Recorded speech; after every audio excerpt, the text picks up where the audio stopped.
Hare Krishna. God is not present less in the hearts of the godless. There are some people who live a God-centered life, and there are some people who live a godless life. Now, those who live godlessly, God is not present less in their hearts. The Bhagavad Gita states in its 15th chapter, Sarvasya chaham hridi sannivishto mattah smritirjnanam apohanam cha vedaischa sarvairahameva vedyo vedanta kritveda videva chaham.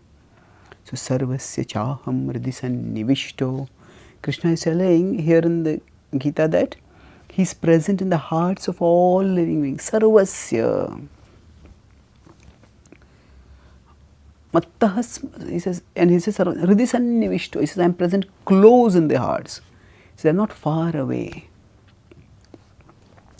What this means is that actually Krishna is himself very inclusive, very magnanimous, that he doesn't discriminate with respect to his presence.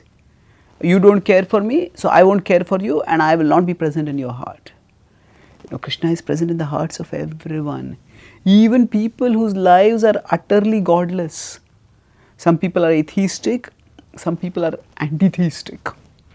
They actively campaign against God. Even from the hearts of such people, God is not absent.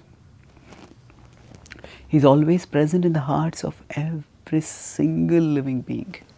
And the implication of this is that we too shouldn't judge or dismiss people for being godless. If God hasn't abandoned or rejected or condemned them by leaving their hearts, then who are we to condemn them? Yes, at a practical functional level, we may need to have some discernment that associating with this person will help me grow spiritually. Associating with this person may erode my faith, may wound my faith. That practical discernment we need to do. But at the same time, we should never adopt a holier than thou attitude where we think that we are in some ways superior to others. We are morally superior, we are spiritually superior. No, actually, it is from God's perspective. Yes, presently we may be at a more morally and spiritually evolved condition than others, but that does not mean that God cares less for others. And if we are truly going to be representatives of God, then we have to also manifest His inclusiveness. His inclusiveness means that we see that they are also parts of God. And yes, there may be 99% of godlessness in them, but we can see 1%, some spark of something higher in them. Some spiritual interest, maybe some appreciation for something about God. And that we can see, that we can focus, and that we can fan. When we do that, then we will help people to grow. And that actually is the vision of the saints. The saints, for them God is present so much in their own hearts that because of their immense God consciousness, they can sense the presence of God in the hearts of others also. And thus, when they are interacting with the godless, rather than condemning them, they are compassionate towards them.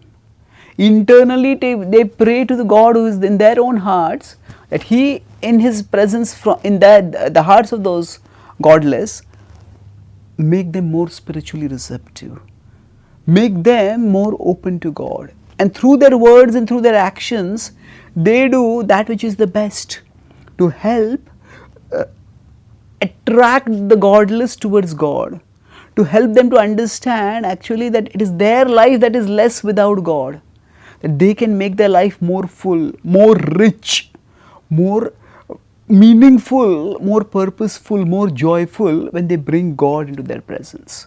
So when we see the potential for godliness even among the godless, then we won't condemn them for their godlessness, but rather we will spark that potential and help them come closer to God.